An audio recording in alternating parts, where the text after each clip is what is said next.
दोस्तों, जहां चाह वहां राह। जहां आपकी चाहत होती, इच्छा शक्ति होती, वहां रास्ता आप निकाल ही लेते हैं। इस कहावत को असल जिंदगी में जमीन पर लाने वाले एक अधिकारी की आपको कहानी सुना रहा हूं। दैनिक जागरण में एक खबर छपी हुई है विश्व जल दिवस के ऊपर। बुंदेलखंड रीजन के बारे में आप जानते ही होंगे, और बुंदेलखंड का रीजन एक ऐसा क्षेत्र रहा है जहां पानी की बहुत कमी रही है।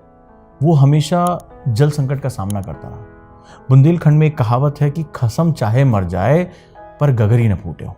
इस कहावत से ही आपको यहाँ के जल संकट के बारे में पता चल जाएगा। यानी कि खसम का मतलब होता है पति चाहे मर जाए, गगरी नहीं फूटनी चाहिए।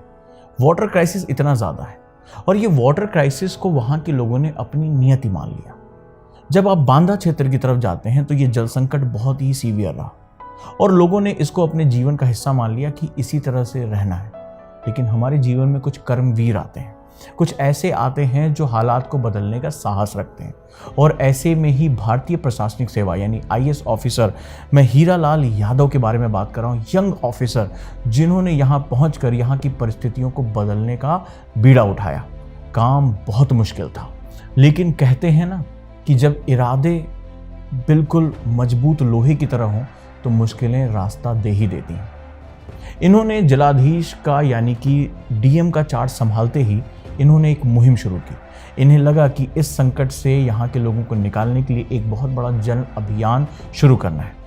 धीरे धीरे इन्होंने यहाँ की परिस्थितियों का अध्ययन किया तो पता चला कि इस क्षेत्र में पुराने समय में जल संरक्षण की बहुत ही ज़बरदस्त विधियाँ थीं, जो समय के साथ समय के थपेड़ों के बीच में गायब हो गई, और जल प्रबंधन न कर पाने की वजह से यहाँ के लोगों को असहनीय पीड़ा का सामना करना पड़ा। यहाँ की महिलाओं को हर रोज एक मटके पानी के लिए संघर्ष करना पड़ा। फसलें, जानवर, ये वो क्षेत्र हैं जहाँ पर बुरी तरह से तबाही हुई, और सूखे की एक छोटी सी आहट इस क्षेत्र में हजारों मवेशियों की जान ले लेती है। यहाँ की कृषि अर्थव्यवस्था को हमेशा के लिए तबाह कर देती है। संकट बहुत बड़ा था, संसाधन बहुत सीमित थे, और इसमें हमारा एक साहसी युवक, एक साहसी अधिकारी सामने आता है और बीड़ा उठाता है यहाँ के परिवर्तन का। निश्चित रूप से इरादे तो कर लिए, लेकिन संसाधन नहीं थे, और जब संसाधन नहीं होते हैं व्यक्ति के पास तो वो अपने इरादों, अपनी कल्पनाओं पे रास्ता ढूंढता है। ये बात इस जिलाधिकारी को समझ में आ चुकी थी कि राष्ट्रीय स्तर पर इतना बड़ा फंड नहीं है, हमारे पास इतने संसाधन नहीं है, और इतने लोगों की ज़िंदगी को उबारने का जो बीड़ा लिया है उसको हमें बहुत बड़े स्तर पर सुधारना है। क्या किया जाए?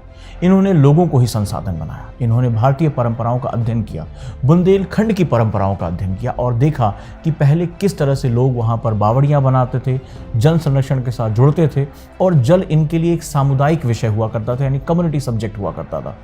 इन्होंने इसी परंपरा को वापस भारतीय समाज में लाने का प्रयास किया। इन्होंने युवाओं को जोड़ा, इन्होंने युवाओं की शक्ति पे एक भरोसा किया, उनको तालाबों की साफ सफाई और उसके गहरीकरण का कार्य में प्रेरित किया। इन्होंने जाकर घरों घरों में अभियान चलाया, और यहाँ देखा कि पुराने समय में इस क्षेत्र में, बांदा जिले में जो तालाब और कुएं होते थे, इनकी संध्या आरती हुआ करती थी।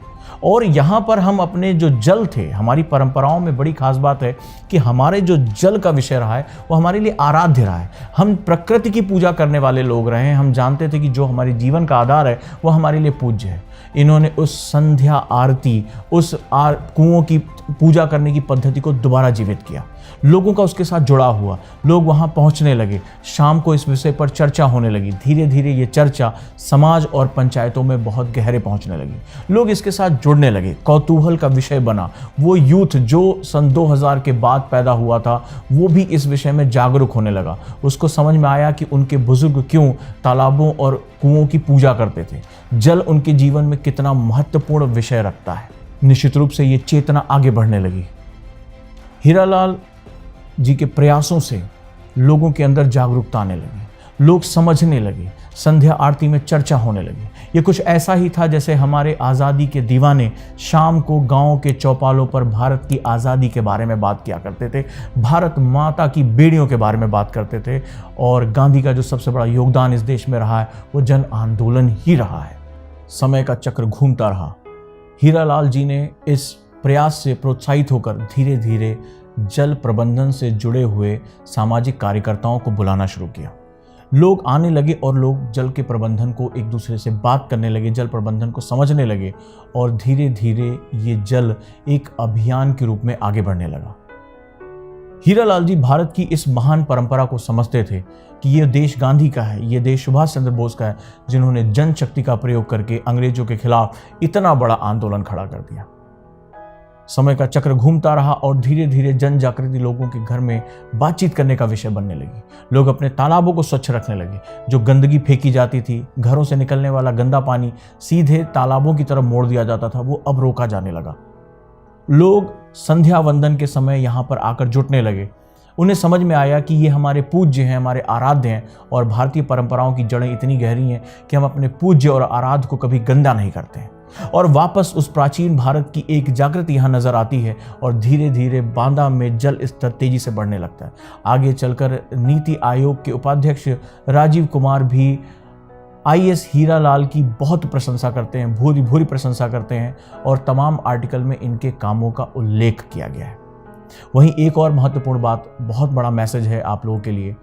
जब ये 17 माह के कार्यकाल के बाद इनका जब ट्रांसफ़र हुआ तो यहाँ के लोग इनके किए गए कार्यों को याद करते हैं, इन्हें एक जल हीरो के रूप में याद करते हैं। वहाँ के खेतों में जो नमी की मात्रा बढ़ी, ग्राउंड वाटर का स्तर जो बढ़ा, और सबसे बड़ी बात है कि जल संरक्षण किसी सरकार या किसी नीति पर आश्रित नहीं हो सकता। ये हमारे और आपके जीवन का विषय है, ये उस गांव, उस समुदाय के लोगों का विषय है। और जब लोगों ने अपने व्यवहार को बदला, जल के महत्व को समझा, संध्या आरती और वंदन शुरू किए, दीप जलाने का कार्यक्रम शुरू हुआ, प्रकाश उत्सव शुरू हुआ, तो धीरे धीरे अब ये आजीवन उनके जीवन का हिस्सा बन गया। वो भूली परंपराएं, जो भारतीय परंपराओं पे धूल की एक परत जम गई थी, वो धूल की परत साफ हुई। लोग अपनी जड़ों की तरफ लौटे और भारत के एक क्षेत्र में जहां पर ये जिलाधिकारी थे, वहां पर एक बहुत बड़ी समस्या का समाधान कर लिया। दोस्तों, हीरालाल जी के जीवन से एक बहुत बड़ी बात समझ में आती है और वो ये है कि भारतीय परंपराएं बहुत समृद्ध हैं। वो ये है कि एक प्रशासनिक अधिकारी अगर भारत को सही तरीके से समझता है, भारत की परंपराओं को सही समझता है, भारत की पद्धतियों को समझता है और वो जब लोगों के जनमानस का सही, उसकी शक्ति का सही प्रयोग करना सीख जाता है, तो भारत की बड़ी से बड़ी समस्याओं का समाधान निकाल सकता है।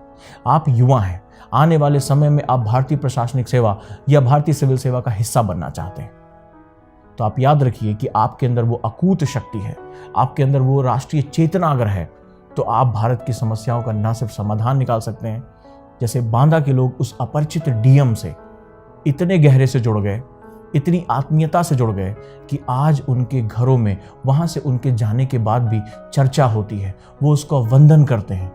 ये वंदन आपका भी हो सकता है। आज इस विश्व जल संरक्षण दिवस पे हम एक बेहतरीन अधिकारी का नमन करते हैं, उनके कार्यों को हम प्रोत्साहन देते हैं और उनके जीवन से बहुत कुछ सीख सकते हैं। प्रण लीजिए कि आने वाले समय में जब आप अधिकारी बनकर इस देश की सेवा करने उतरेंगे, तो सबसे पहले भारत को समझेंगे, भारत की समस्याओं को भारत के नज़रिए से समझेंगे। और जिस दिन भारत की समस्याओं को आप भारत के नज़रिए से समझना शुरू कर देंगे, उसी दिन समाज में आपके सामने समाधान प्रस्तुत होगा। आप भारत के जनमानस को एक शक्ति के रूप में देखेंगे, वो शक्ति जो सोई हुई है, वो शक्ति जो सुषुप्त है, आप उसको जगाएंगे। और जिस दिन भारत जनमानस की शक्ति जागृत हो गई, उसी दिन हर व्यक्ति, मेरा हर स्टूडेंट, हर ओजांकियन एक ऐसा अधिकारी बन के निकलेगा जो स्वर्णिम भारत की तस्वीर बनाएगा। इसी एक उम्मीद के साथ, इसी होप के साथ मैं आप लोगों से विदा लेता हूं। आप ऐसे तमाम प्रेरणादायक अधिकारियों का जीवन पढ़ें कि जिन्होंने जीवन में, वास्तविकता में बहुत बड़े परिवर्तन किए, और ऐसे परिवर्तन की एक मशाल आपके अंदर भी है। बस अब उसे दुनिया को एक चमक के रूप में दिखाना भर है। ये वीडियो आप सभी को कैसा लगा मुझे ज़रूर बताएं। इस वीडियो का मैसेज आपके जीवन में कितना परिवर्तन लेकर आ रहा है, ये भी ज़रूर बताएं। और अगर आपने अपने जीवन में किसी की मदद की है, आपने अपने जीवन में किसी को रास्ता दिखाया है, तो कमेंट बॉक्स में ज़रूर मुझे अपनी कहानी शेयर करें।